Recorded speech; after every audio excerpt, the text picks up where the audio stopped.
эле практика жүзүндө дагы көргөзүп атты.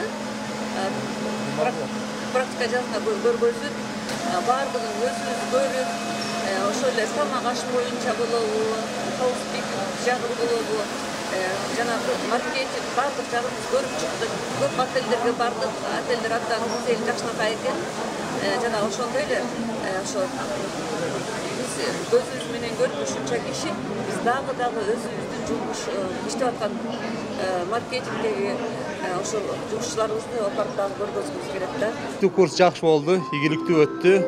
Буюрса мындай эмелер көп болсун, дагы жаңы башка дагы отелдерде барып жаңы турцан кызмат көрсөтүү эмесин көрүп келсе жакшы болот. Абдан жакты, бизде практикада болду, лекцияда болду, анан общий Гетоп деген ассоциациянын общий собраниясы болду.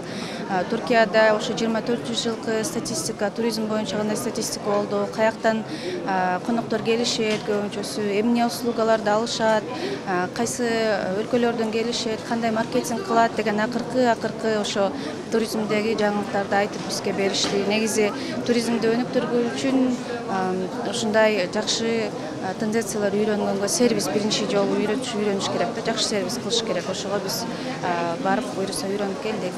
Network эми аябай жакшы деңгээлде өттү. Анткени биз 5 жылдыздуу отелдерге бардык. Алардын жумуш алып баргандыгын, конок тозгон жагын, тамактандыруу жактарын, ошондой эле жыйнаган жактарын бүт көрүп келдик. Эми ошолордун görüp kelgen paydabızdı Kırgızistan'a görgözölü degen oydobuz. Çok güzel bir network oldu. Biz Karya Vizyon etkinliğine katıldık.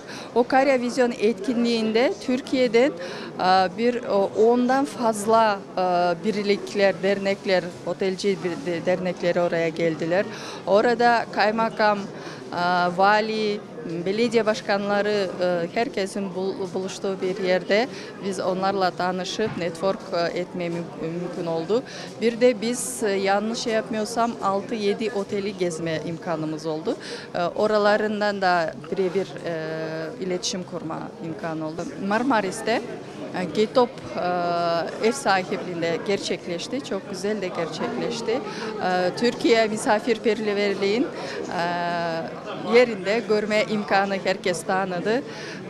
Ve bu organizasyonun gerçekleşmesi için KATO'yu, Kırgızistan Tur Operatör Birliği'ni, Getop'u, Güney Ege Turistik Otelciler Birliği'ni ve bizim Kırgızistan Türkiye Manas Üniversitesi'nin rektörü Alparslan Ceylan hocamıza teşekkürlerimizi iletiyoruz.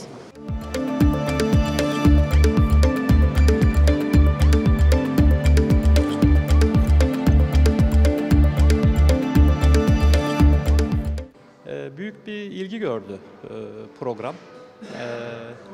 Geri dönüşler de çok güzel. Yaklaşık 9 gün kaldılar.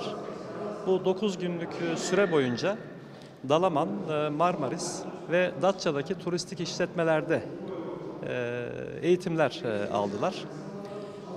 Eğitimlerin sonunda bir de sertifika töreni düzenlendi. Bu 9 günlük sürenin 2 günlük kısmında Karya Vizyon Buluşmaları isimli bir etkinlik vardı. Getop tarafından düzenlenen. Hocalarımızdan Narıngül Hoca oraya da katıldı ve bir bildiri sundu. Çok teşekkür ediyoruz rektörlüğümüze desteklerinden dolayı. Güney Ege Otelciler Birliği'ne ve başkanına sevgili Cengiz Bey'e de sevgi ve saygılarımı gönderiyorum.